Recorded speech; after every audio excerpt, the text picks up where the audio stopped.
नमस्कार। आज जो हम अपना टॉपिक जो स्टार्ट कर रहे हैं, इस टॉपिक का जो विषय है, वैसे तो किताब के अंदर जो भारतीय न्याय संहिता है, इसको बहुत बड़ा टॉपिक नहीं माना जाता, ना मानते लोग हैं, ना ही इसमें एग्जामिनेशन में इससे संबंधित केसेस भी ज़्यादा नहीं आते कि जैसे मान लो आप लॉ के स्टूडेंट हो, तो इस विषय से संबंधित आपको क्वेश्चन भी पेपर में नहीं मिलेंगे। लेकिन क्या है, आप जब एडवोकेसी का प्रोफेशन करेंगे या जुडिशियल ऑफिसर बनेंगे या पुलिस में काम करेंगे, तो आपको कम से कम 15 से 20% केस आज जिस सेक्शन का जिक्र मैं करने जा रहा हूँ, उससे संबंधित ही आपको देखने को मिलेंगे, जिसमें जो मुख्य क्वेश्चन होगा हमारा, एक तो सेक्शन होगा 85,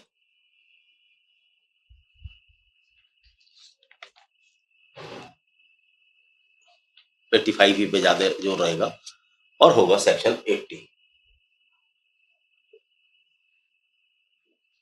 तो ये टॉपिक क्या है? ये टॉपिक है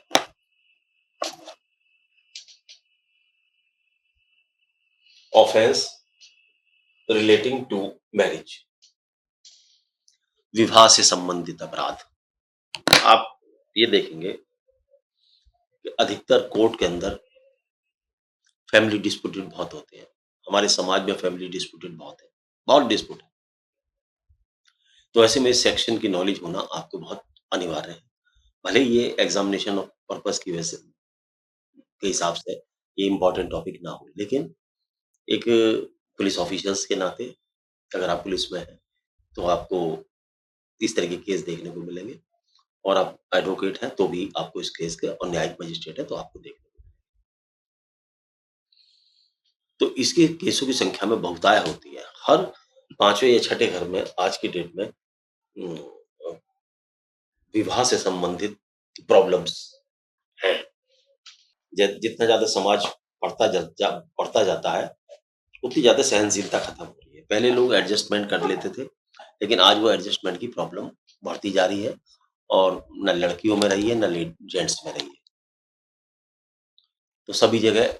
और यही सेक्शन एक ऐसा है जिसको जब ये 498 अर्थात क्रूरल्टी या दहेज की डिमांड का सेक्शन कहलाता था। लेमैन भाषा में इसे दहेज की डिमांड के बारे में अ, समाज जानता था। अब इसको जो है इसमें चेंज कर दिया गया है। तो आइए पहले आज हम इसी से स्टार्ट करते हैं। सबसे पहले हम करते हैं सेक्शन 82 से स्टार्ट। 82 के बाद 80 बढ़ाएंगे, थोड़ा उल्टा चलेंगे उर्दू की तरह। उर्दू ये नहीं कहना चाहिए उर्दू की तरह, मतलब जैसे उर्दू चलती है पीछे से, या कह सकते हैं कि हिंदी उल्टी चलती हो, वो हमने उसमें नहीं जाती है। ये तो वैसी उसका था, हमारे लिए सब भाषाएं इज्जतदार है। सेक्शन 82 क्या कहता है, जरा सा एक जो डेफिनेशन या जो ये कहता है, whoever having a husband or wife having marriage in any case in which such marriage is void by reason, sorry, थोड़ा सा जो सेक्शन पहले लेना था वो थोड़ा सा बाद में लेना था, वो पहले आ गया, जरा सा सॉरी। सेक्शन 85 है हमारा मेन ऑब्जेक्ट पढ़ाना, सबसे पहले 85 है।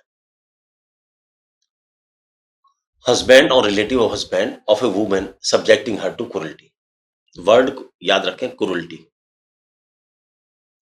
लेकिन अधिकतर क्या कहते हैं कि दहेज का मुकदमा दर्ज करा दिया। क्रूरल्टी का मुकदमा कोई नहीं कहता कभी, सदैव दहेज का मुकदमा कहते हैं। लेमैन भाषा में दहेज का ही मुकदमा कहलाता है, जिसको पहले इंडियन पिनल कोड में केस ऑफ डाउरी कहा जाता था, दहेज दहेज डिमांड का मामला।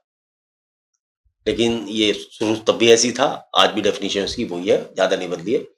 whoever being the husband or the relative of a husband of a woman subject such woman to cruelty shall be punished with imprisonment for a term which may extend to 3 years और shall also be liable।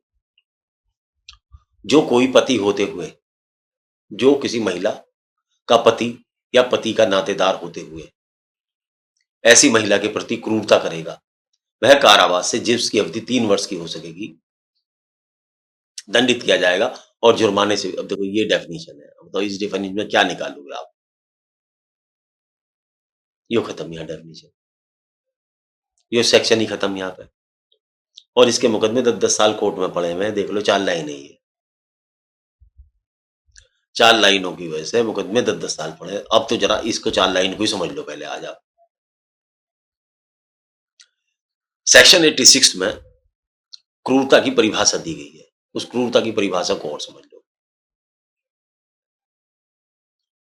जानबूझकर किया गया कोई आचरण जो ऐसी प्रकृति का है जिससे उस महिला को आत्महत्या करने के लिए प्रेरित करने की या उस महिला के जीवन संग, महिला के जीवन कौमा अंग या स्वास्थ्य चाहे मानसिक हो या शारीरिक हो गंभीर क्षति या खतरा कारित करने के लिए उसे करने की संभावना है।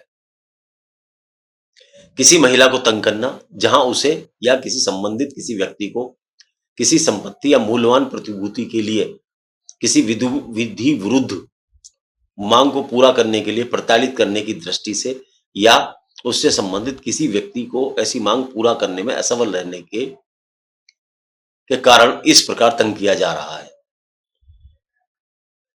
अब देखो इसमें पूरी सेक्शन में सेक्शन 25 पढ़ दिया गया और 86 पढ़ दिया, कहीं दहेज का जिक्र नहीं आया। लेकिन पूरे हिंदुस्तान में इससे जो लोग हैं क्योंकि जी दहेज का केस लिखा दिया हमारे। अब देख रहे हैं मैंने जो पढ़ा शायद मुझे या तो मेरी ओवरसाइट हो गया,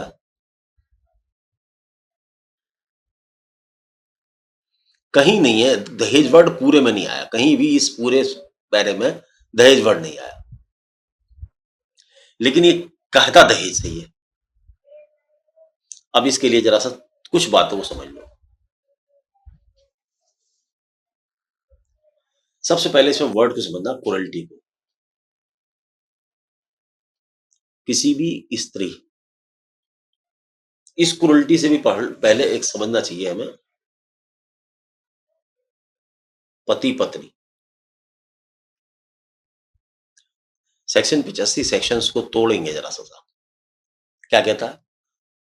जो कोई किसी महिला का पति या पति का नातेदार होते हुए, क्या या तो पति हो या नातेदार हो। नातेदार कौन है भाई और पति कौन है?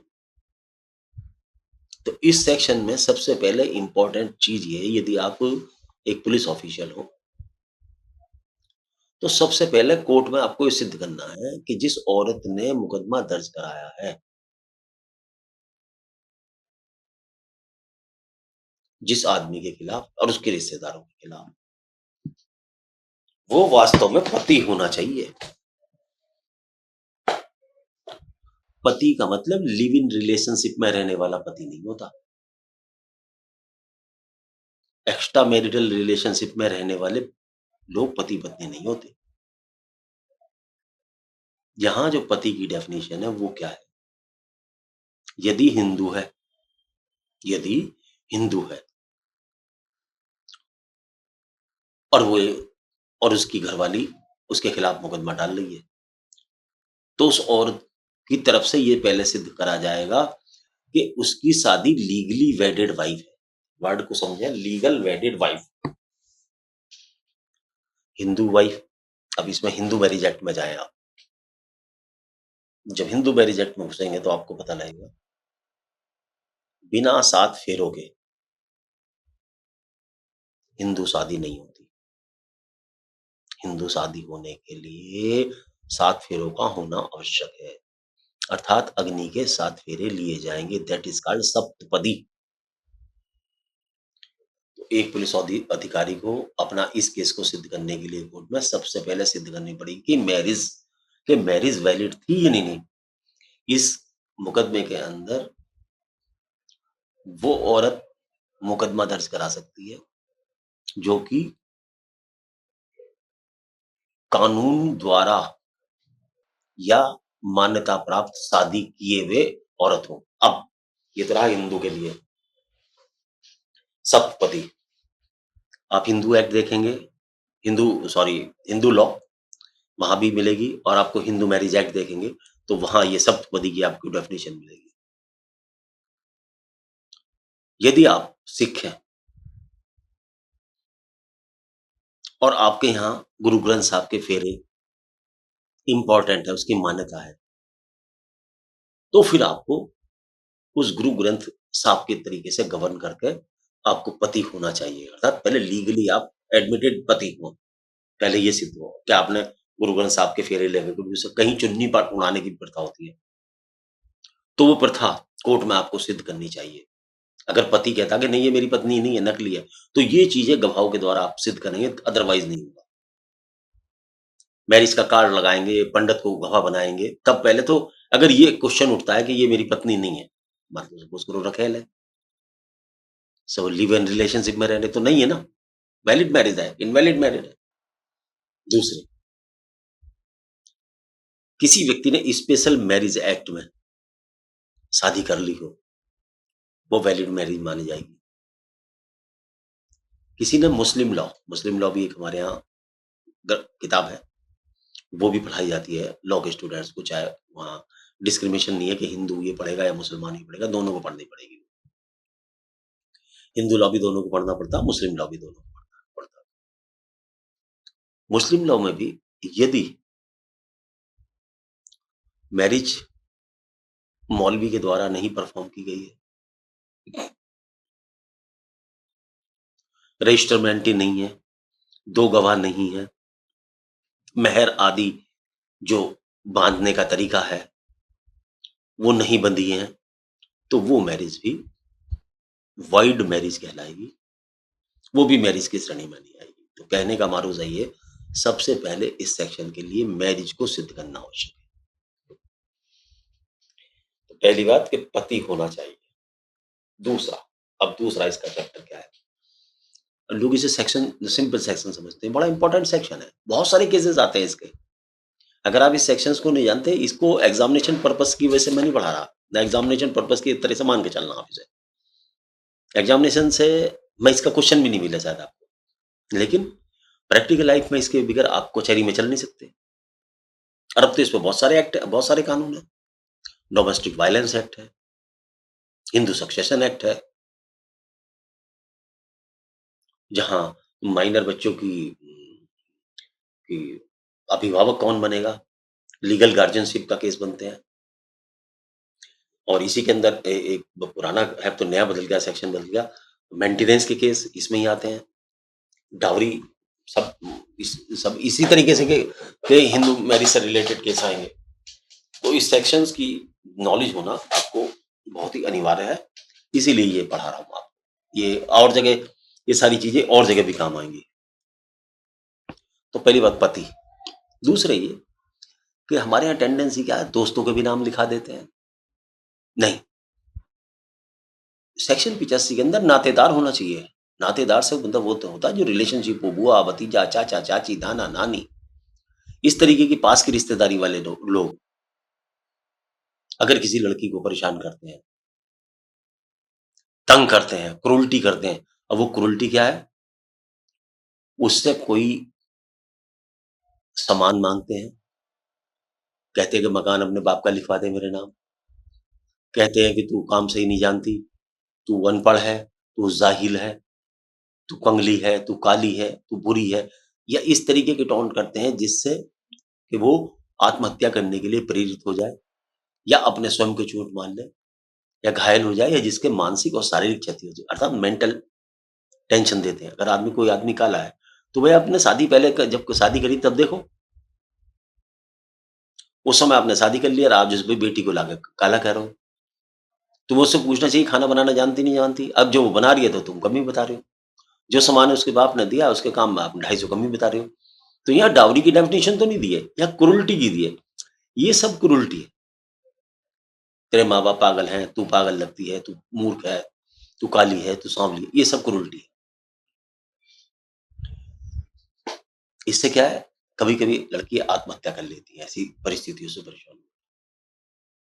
तो जो क्रूरल्टी आत्महत्या की तरफ अग्रसर करे वो भी क्रूरल्टी की डेफिनेशन में आती है। तो यहां ये मैंने आपको सेक्शन 85 समझाने की कोशिश की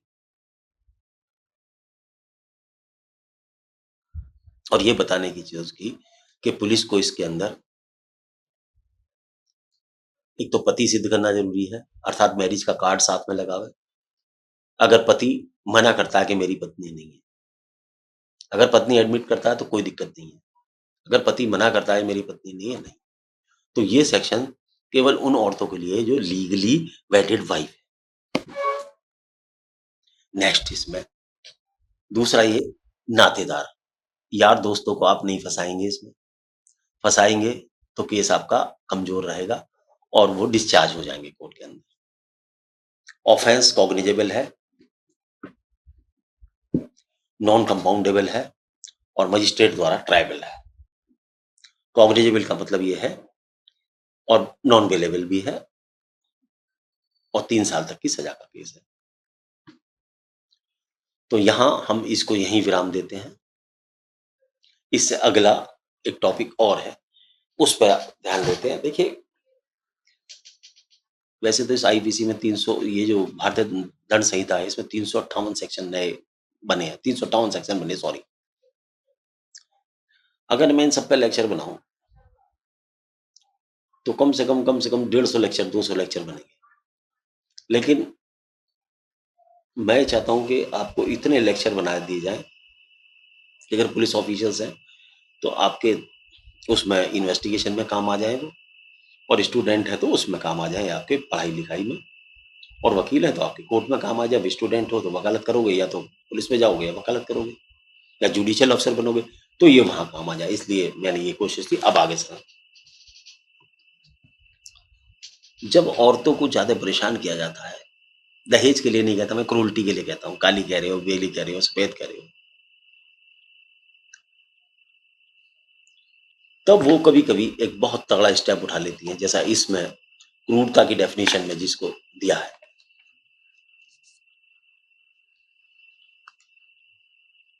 क्रूरता की डेफिनेशन में जिसको दिया है तो वो कहलाता है, सेक्शन 80 में आता है, जिसको कहते हैं दहेज हत्या। दहेज हत्या नहीं, हम लीगल वर्ड करते दहेज मृत्यु। क्या है जी? दहेज मृत्यु। पहले इस सेक्शन को 304 भी कहते थे, लेकिन अब सेक्शन 80 के रूप में डिफाइन किया, परिभाषा नहीं बदली बिल्कुल भी, सेक्शन बदल दिया। अब हम ढूंढे, हमें हमारा काम लगा दिया सरकार ने कि ढूंढो ढूंढो, तुम पढ़ो पढ़ाओ।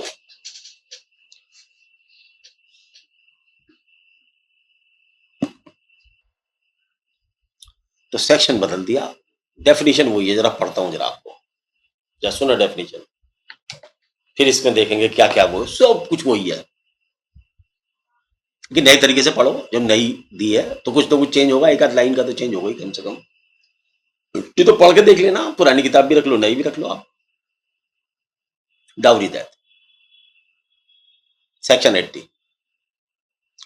Where the death of a woman is caused by any burns, सुन ले वर्ड को, सुन ले, कॉज बाई एनी बर्न और बॉडली इंजरी और occurs otherwise than under normal circumstances within 7 year, word को दोबारा सुन लें, within 7 year of her marriage, and it's shown that soon before, the word इसको सुन ले, ये बहुत इंपॉर्टेंट है, soon before, soon before, दोबारा रिपीट करता हूं, soon before, soon before, soon before, soon before her death, she was subjected to cruelty, she was subjected to cruelty or harassment by her husband or any relative, by her husband or relative of her husband, or in connection with any demand for dowry, in connection with any demand of dowry, such that shall be called dowry that and such husband or relative shall be deemed to have caused her death. For the purpose of the sections, dowry shall have the same meaning as the section 2 of Dowry Prohibition Act 1961. देखिए section, यदि जब हमने ये पढ़ा था 85, तो उसमें dowry शब्द नहीं आया था, उसमें आई थी क्रुएल्टी। लेकिन अब जब हम ये पढ़ रहे हैं सेक्शन 80 डाउरी डेथ, तो ये डाउरी प्लस क्रुएल्टी दोनों को हैंडल कर रहा है। लेकिन क्या कह रहा है? Cruelty for dowry.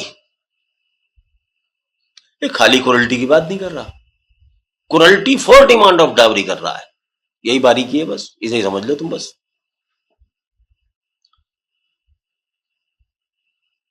और वो कहां से डिसाइड होगी डाउरी? वो डाउरी प्रोहिबिशन एक्ट 1961, वो भी आपको देखना पड़ेगा इसे। डाउरी प्रोहिबिशन एक्ट में एक डाउरी शब्द दिया गया है। यहां आगे पढ़ाऊंगा, जब आगे बात करूंगा, तो एक शब्द है इंपॉर्टेंट है, स्त्री धन। इससे संबंधित एक रिकवरी का सेक्शन भी लगेगा, ये ध्यान रखना। आजकल तो वो केवल 317 ही हो गया, पहले 406 लगता था। अब रिकवरी के लिए भी लगेगा सेक्शन, उस पर बाद में बात करूंगा। अभी मेरा उद्देश्य नहीं है, सिर्फ मैरिज से संबंधित जो आईपीसी के ये है, भारतीय न्याय संहिता के वो बता रहा हूं आपको। जरा इसका संधि विच्छेद कर लूं, आपको तो समझ में आ जाए।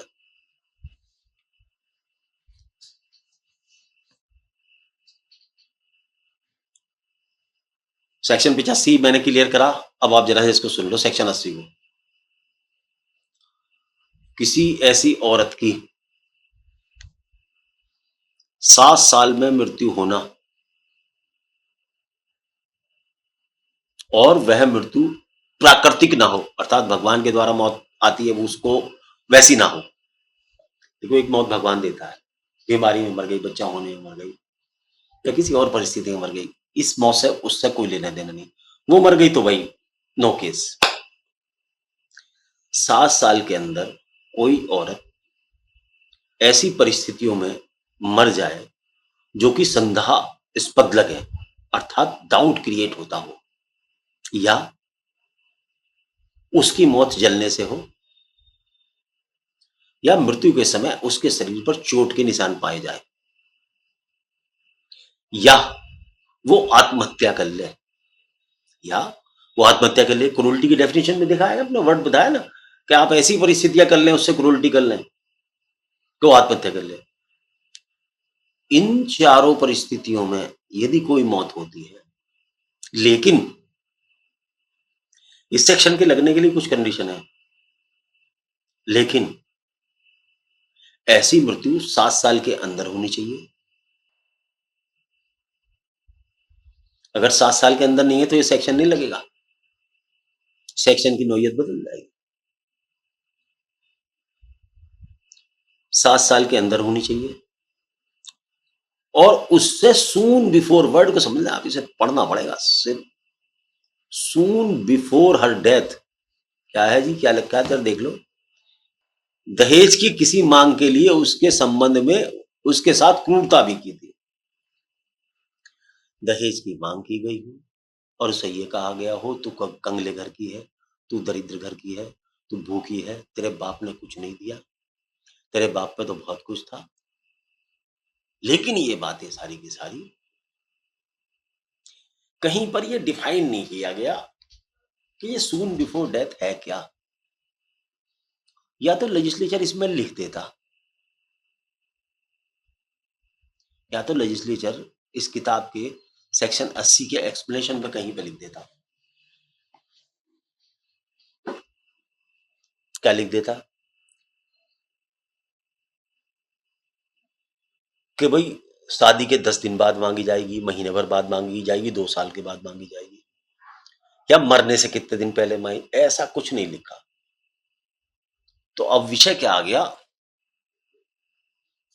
इसके लिए फिर हमें समय समय पर अपने सर्वोच्च न्यायालय और उच्च न्यायालय के द्वारा जो समय-समय पर निर्णय दिए जाते हैं, उन निर्णयों को पढ़ना चाहिए, देखना चाहिए और समझना चाहिए। वो सून बिफोर डेथ की क्या डेफिनिशन देते हैं। सपोज़ करो यार किसी आदमी में घर में झगड़ा चला रहा है और वो झगड़ा कभी-कभी क्या होता है, कहना नहीं चाहिए क्योंकि मैं तो टीचर हूँ। आदमी भी आत्महत्या कर लेते हैं अपनी पत्नी से परेशान होकर, कई बार पत्नी भी परेशान कर देती है। कई बार आदमी में आत्महत्या की एक प्रवृत्ति भी होती है क्योंकि आत्महत्या एक बीमारी भी है। कई बार औरत बीमार होती है, उसके बच्चे नहीं हो सकते, तब भी परेशान हो गए तानों से, तब भी परेशान हो गए आत्महत्या कर लेती है। लेकिन ऐसी परिस्थिति में भुगतना तो आदमी को ही पड़ता है। किसी औरत का आदमी आत्महत्या कर ले तो कोई केस नहीं, 7 साल के अंदर। लेकिन औरत ने अगर कर ली, तो उसके घरवाले यही कहते हैं जी दहेज माँगा था, दहेज माँगा था। वो दहेज माँगा था, नहीं माँगा था, यही क्वेश्चन है।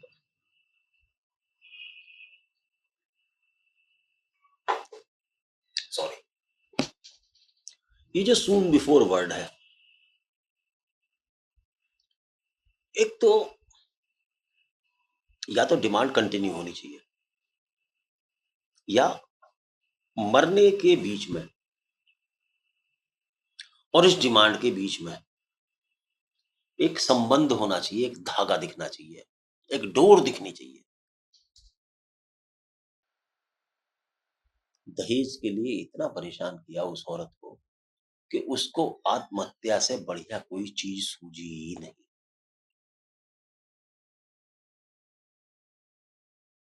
और उसने उससे परेशान होकर आत्महत्या कर ली। और वो जो डिमांड थी, जो दहेज की डिमांड थी, वो सून बिफोर डेथ थी।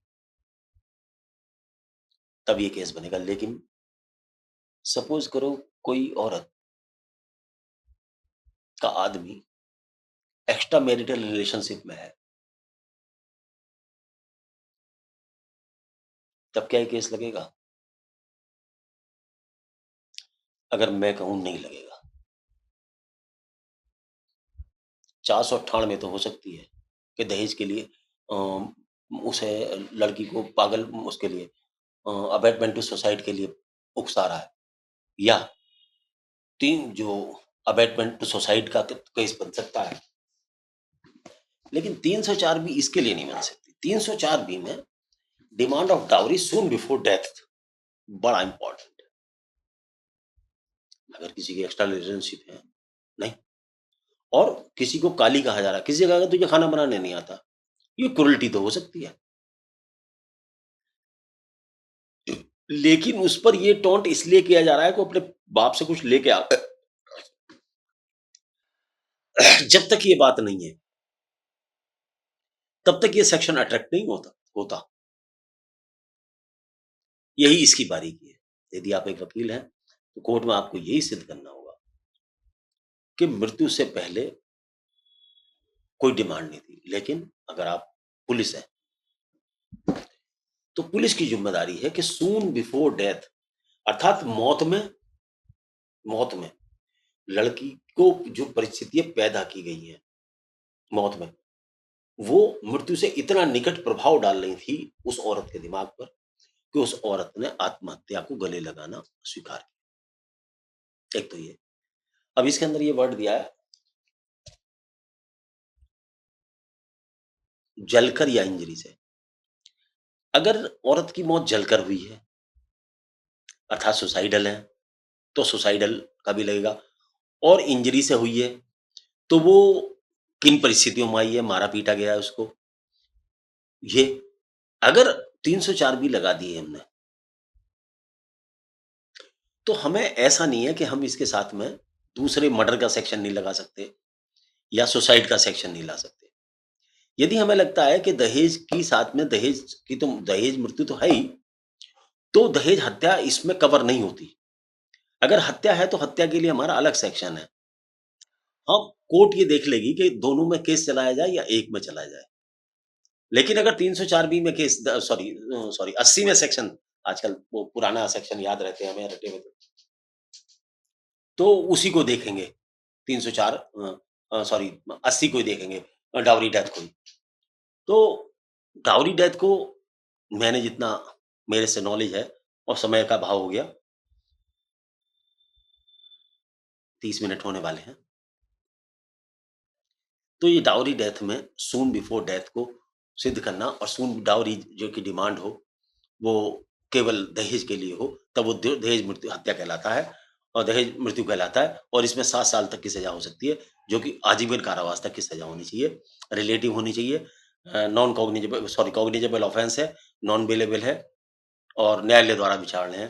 तो मैं तो यही कहूँगा कि देखिए भई, दहेज एक मानवता के लिए कलंक है। बेटर हो कि आपके भी बच्चे हो सकते हैं, दहेज ना माँगे और ये पाप है और बुरी चीज़ है। इससे बचें, अपने घर की शांति के लिए बचें और कोई ऐसी परिस्थिति ना आवे जिससे आपके पुत्र-वधू या आपकी माता-बहनों के लिए ये स्टेप लेना पड़े। तो आज के लिए इतना ही, क्योंकि 2 ही सेक्शन समझाए जा सकते हैं 30 मिनट में। इसके थोड़े से सेक्शन और हैं इसके। ये अगले लेक्चर में मैं आपको लेक्चर 22 में मैं उनको आपको क्लियर करने की कोशिश करूँगा। लेकिन आज मैं केवल 2 ही ये सेक्शन कर पाया। बहुत इम्पोर्टेंट नहीं है वो नॉन कॉग्निजेबल ऑफेंस हैं। तो आज के लिए सॉरी इतना ही। तो आज ये लेक्चर 22 था। अगला 23 लेक्चर जो है आपको फिर दोबारा पढ़ाया जाएगा। आप आज के लिए नमस्कार।